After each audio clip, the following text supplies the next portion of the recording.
Hi folks, I'm Laura Mellis from Laura Mellis Artworks, and in my last video where I was previewing one of the pictures I had painted, I had mentioned that I'm a digital artist, and I would talk a little more about what that means, because for some it's still kind of a mystery of what digital art is.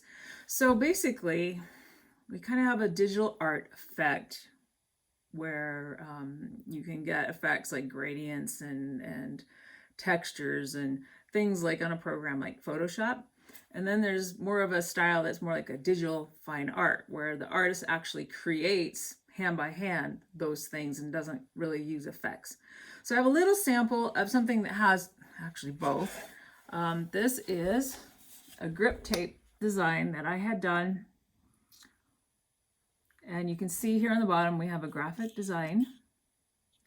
We have up here, this here is an effect. So I want to show you what an effect can look like combined with, brush strokes and things. Because if you look at his fur on his face, I added all those brush strokes down here. It's not an effect. It's not a copy paste. It's not, it's hand painted with my tool.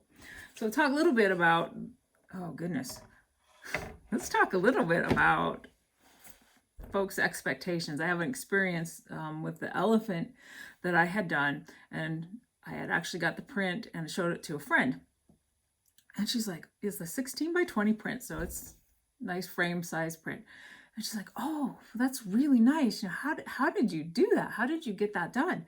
And I said, well, I'm a digital artist, so I did it on the computer. And she kind of looked at me and said, oh, that's really sad. I mean, you didn't even get to do one brush stroke.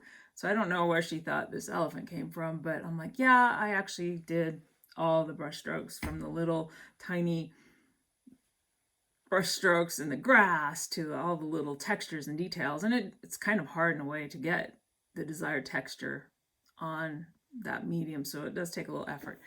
And yeah, that was an interesting experience. So I thought I would show you a little bit about a step-by-step process that I actually have some images for. So I have a sketch here that you'll see. This is an elk. His name is Grover, because I thought it was a good elk name. So I sketched this because I'm terrible at sketching on the computer. Yeah, that's true. I'm terrible at it. So I have to do it with a old-fashioned pencil, scan it in, or take a picture of it.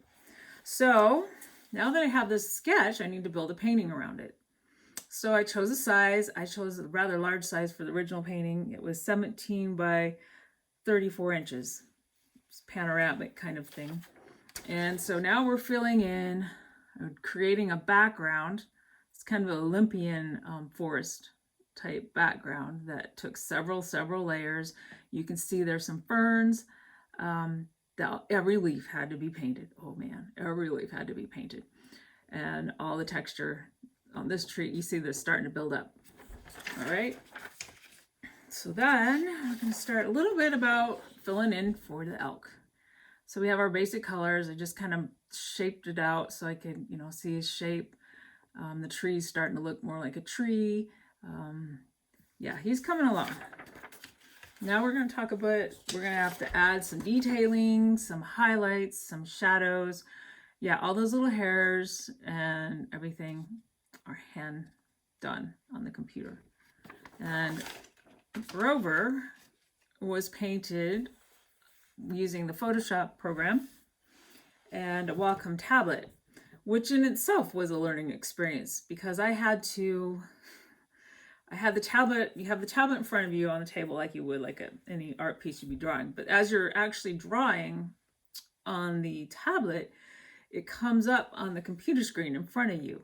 And so you have your eyes here, but your hands here doing this thing. And that was interesting. It's good for your hand-eye coordination, I guess. So after all that, let's take a look at the finished print of Grover. Okay, this is the print. This is the half-size print because I couldn't get the other size on the screen here.